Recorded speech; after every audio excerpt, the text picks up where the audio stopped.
Jeudi 15 juillet 2021, bienvenue à la grande édition sur Zawe TV. Les titres. Le professeur Joël Aïvo a comparu aujourd'hui devant la Criette.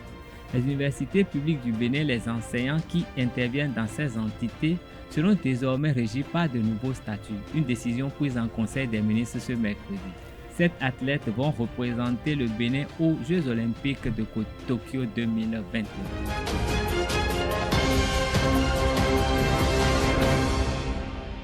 Mesdames et messieurs, bonsoir et bienvenue dans cette édition. L'Agence nationale des transports terrestres a marqué récemment les esprits par les révélations de mauvaise gestion dont elle a fait l'objet. Pour donner une nouvelle dynamique à ces structures de l'État, le Conseil des ministres de ce 14 juillet a procédé à l'approbation des nouveaux statuts de l'Agence nationale des transports terrestres. Le Conseil des ministres de ce 14 juillet a également adopté des décrets portant statut particulier des enseignants du supérieur et statut type des universités publiques du Bénin. Le Conseil électoral est installé en remplacement de la Sénat ce mercredi 14 juillet.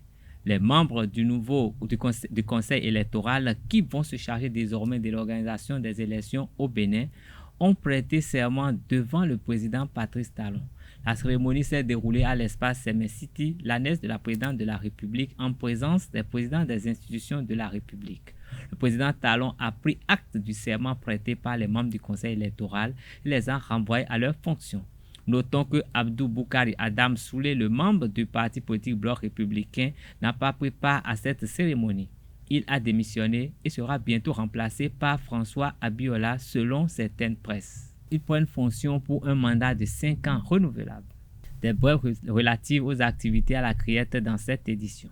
À peine ouvert à la Cour de la répression des infractions économiques et du terrorisme, le procès de Joël Aïvo a été renvoyé au 5 août prochain au terme de sa première comparution. Ce renvoi intervient au terme des échanges entre la défense qui estime que le dossier est vide et l'accusation du procureur spécial Mario Metonou qui tente de convaincre la Cour de l'effectivité des faits reprochés à Joël Aïvo et ses co-accusés. Il s'agit de sa première comparution depuis sa mise en détention le 16 avril dernier. C'est à cette audience que Joël Aïvo a pris connaissance des chefs d'accusation.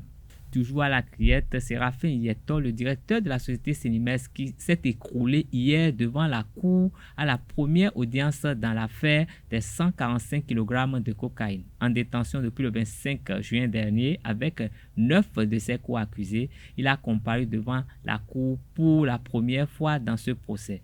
L'audience a été interrompue par son malaise et il a été évacué vers un hôpital par les sapeurs-pompiers.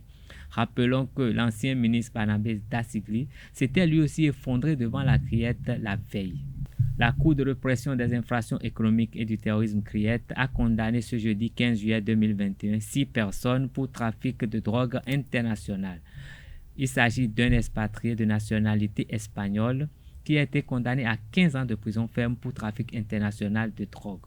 Poursuivis dans la même affaire, 5 individus ont écopé chacun de 10 ans de prison ferme et 5 ans de sursis. Les condamnations ont été prononcées ce jeudi 17 juin à la Cour de répression des infractions économiques et du terrorisme Criette. Je vous invite à suivre à présent l'actualité en Afrique du Sud, en Libye et en Tunisie. Au 6e jour des violences qui ont déjà fait 112 morts depuis l'arrestation de l'ex-président Jacob Zuma, les Sud-Africains craignent désormais d'avoir à affronter des pénuries de produits de première nécessité. La ministre de la Défense a indiqué mercredi qu'elle avait soumis une requête pour le déploiement d'environ 26 000 soldats. Après les violences, le spectre des pénuries, la peur de manquer d'essence et de nourriture a gagné les Sud-Africains au 6e jour des violences qui ont déjà fait 112 morts sur fond de chômage endémique et de nouvelles restrictions anti-Covid.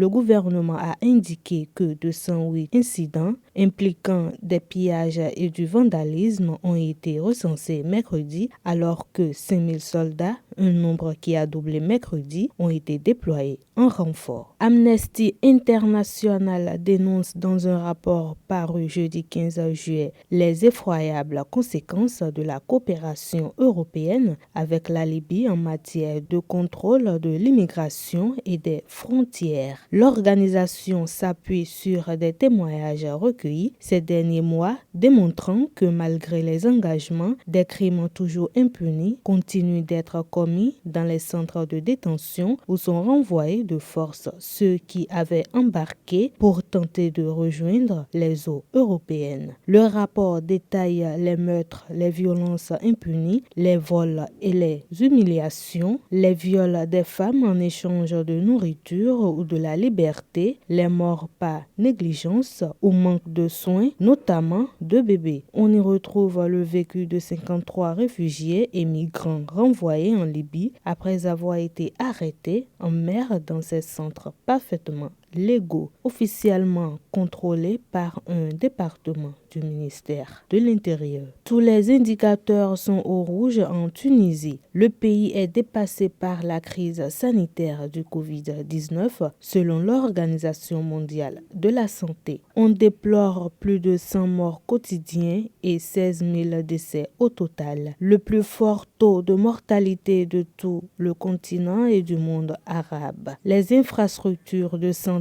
notoirement sous-équipées sont débordées et le pays compte plus que jamais sur l'aide internationale pour faire face. Plusieurs pays ont déjà répondu à l'appel. La France a mis la Tunisie sur liste rouge mardi 13 juillet avant d'annoncer l'envoi imminent de plus de 300 000 doses de vaccins ainsi que de l'équipement médical. L'Arabie saoudite, l'Algérie, le Maroc, les États-Unis, la Turquie ou encore les Émirats arabes unis ont aussi envoyé ou promis un soutien matériel aux hôpitaux tunisiens. En page sport, les 32e Jeux olympiques de l'ère moderne s'ouvrent le 23 juillet prochain à Tokyo. 7 athlètes, dont 4 ayant obtenu leur qualification, vont représenter le Bénin à ce rendez-vous sportif planétaire dans 4 disciplines: l'athlétisme, l'aviron, le judo et la natation. Le président du Comité national olympique et sportif béninois, Julien Minanfoa, a présenté les ambassadeurs du Bénin à Tokyo 2022 dans cette interview accordée à cet Larios à Diagbeno. Notre judoka Dosiovo Celtius s'est aussi qualifié sur ranking au sein de sa fédération internationale, ce qui donc fait que nous avons des gens, un en aviron qui s'est qualifié, 2 en athlétisme qui se sont qualifiés et 1 également en judo qui s'est qualifié. Nous fermerons la manche par les 2 nageurs. Là, nous n'avons aucun athlète de qualifié, mais le principe de l'universalité fait que nous aurons un garçon et une fille. Le garçon s'appelle Marc Dansou et la fille est Nafisat Radji. Rappelons que le garçon est un binational résidant en France. La fille, elle est pleinement béninoise, mais dont les parents résident à Dakar. Voilà donc les éléments qui composent ou qui représenteront le Bénin à ces joutes internationales les plus importantes au monde et qui se fait de manière quadriennale. Restons avec le patron du mouvement sportif béninois qui va nous présenter les 3 autres athlètes béninois qui seront au JO Tokyo 2020. M. Prévert Kanti, qui est un pratiquant de l'aviron, qui a eu sa qualification d'ailleurs depuis 2019. Ensuite, je parlerai de nos 2 étoiles en athlétisme. Vous savez très bien, et tous les Béninois connaissent Noli Arigo. Tous les Béninois connaissent Odile Avanwanou. Odile Avanwanou, c'est cette jeune Béninoise qui a brûlé la politesse donc à tous ses pairs et qui s'est donné, qui a pu se positionner comme championne d'Afrique depuis 2018. Évidemment, en 2019, elle a presque confirmé cette position puisqu'elle a été la première, sinon l'unique africaine à se situer dans la finale mondiale en occupant la 8e position en heptathlon, 8e position mondiale. Aujourd'hui, elle est donc qualifiée sans surprise en occupant la 12e place mondiale. Il faut dire que c'est une fille qui a beaucoup progressé et qui progresse tout le temps et que nous, Béninois, ne devons pas être surpris d'apprendre que cette fille s'est mise à titiller les podiums au niveau de l'heptathlon aux Jeux Olympiques. La deuxième, mademoiselle Noélie Yarigo, après sa brillante prestation aux Jeux Olympiques de Rio de Janeiro au Brésil, a continué de s'entraîner. Aujourd'hui, elle s'est qualifiée en prenant la 19e position mondiale. Je dois remonter pour dire qu'en heptathlon, la Fédération internationale admet les 24 meilleurs pour prendre part à ce rendez-vous. Notre compatriote est en 12e position, donc vous comprenez très bien qu'elle est bien confortable. Au 800 mètres, la Fédération internationale a admis que ce soit les 43 meilleures coureuses de 800 mètres qui y soient. Notre compatriote Noélie a pu se mettre à la 19e place. Donc, les deux se sont qualifiés par leur ranking.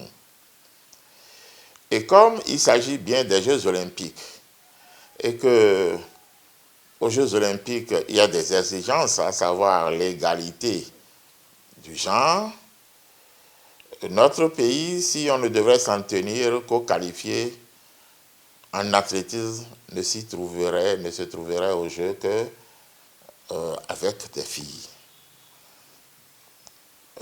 Le Comité international olympique nous a permis de choisir le meilleur coureur de 100 mètres homme pour compléter cet effectif en athlétisme.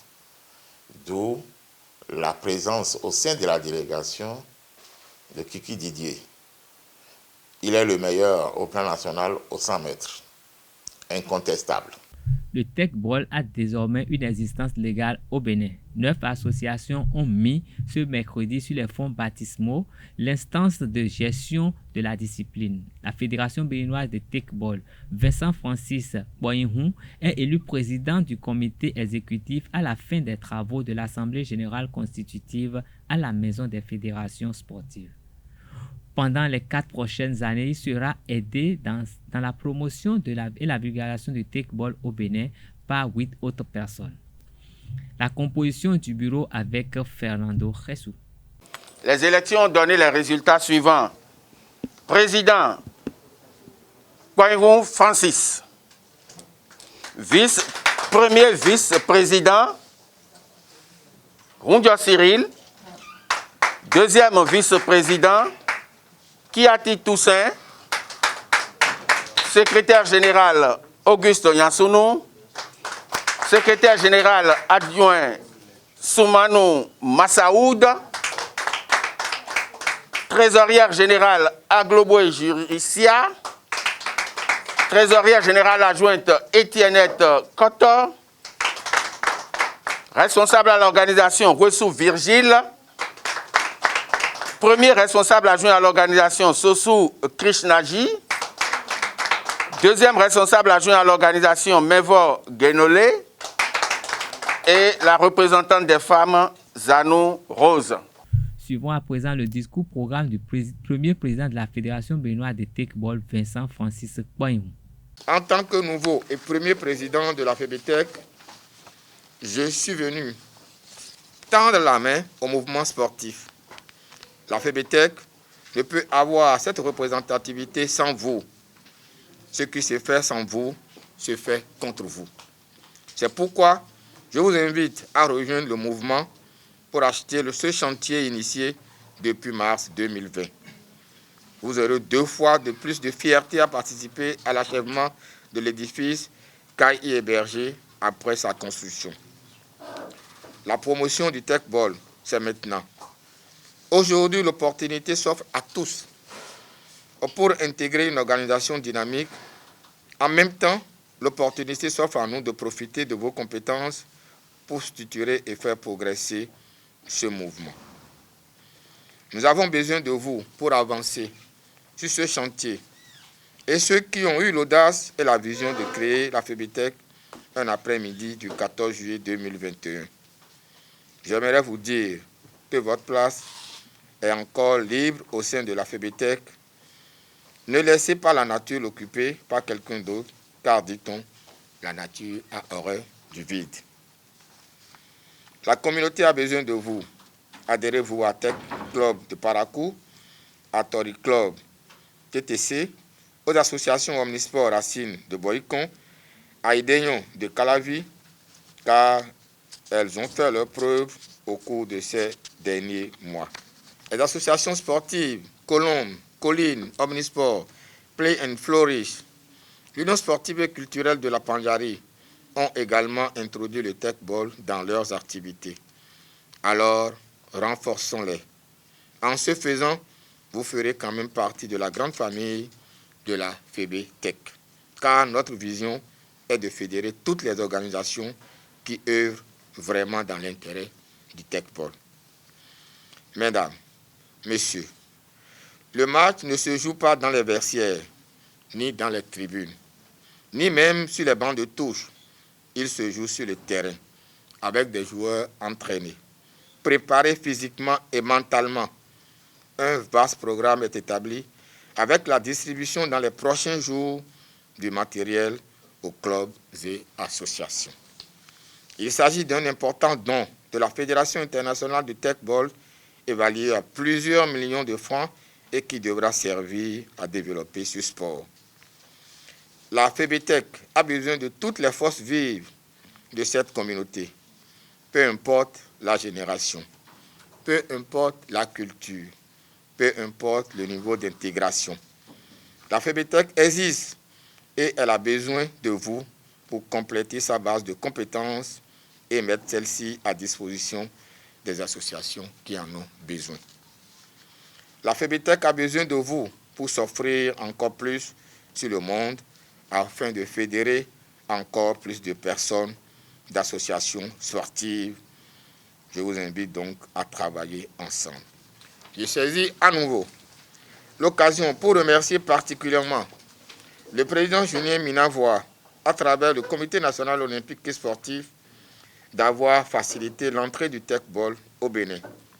Sans lui, les choses auront été différentes et je n'aurais certainement pas eu l'opportunité de prendre la parole ce soir en tant que premier président de la FEBETEC. Je ne peux non plus ne pas remercier les membres de l'association Tech Bien-être Sport pour leur compréhension, leur patience et leur tolérance. Ainsi se referme cette édition. Merci pour votre fidélité. À demain pour un autre rendez-vous avec les informations sur Ezari TV. Bonsoir.